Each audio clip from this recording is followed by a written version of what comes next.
An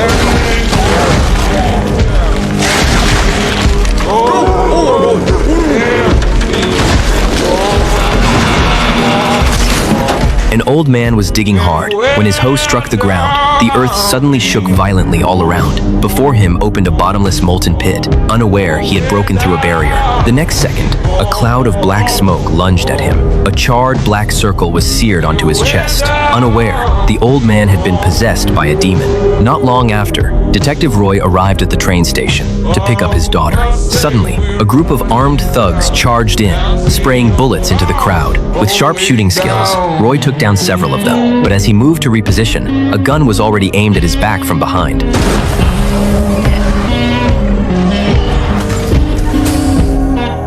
When Roy opened his eyes again, he was in a pure white room, hit by such strong dizziness that he vomited. The woman in front of him calmly explained, "You've been dead for 3 days. You exist now as a spirit. This is the Bureau of Paranormal Affairs. We track down vengeful souls who wander the human world." Because Roy had been a police officer in life, she gave him a choice: join the Bureau and help capture lost souls. Seeing the advanced weapons on display around him, Roy felt tempted. When he heard he could also return to the living world, he eagerly agreed.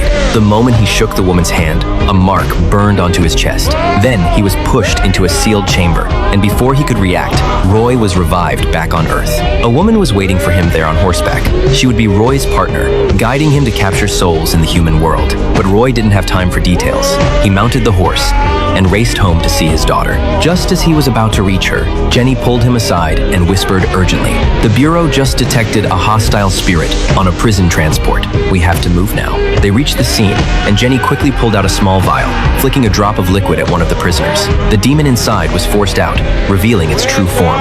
The other prisoners froze in terror, their faces pale with horror. The whole transport van shook violently as the demon struggled, on the verge of tearing apart. Roy stood stunned. Then the van exploded. The blast threw both of them backward. Before the dust had settled, the demon materialized right in front of Roy. But Roy was quicker. He raised his gun and fired. The spirit dissipated on the spot.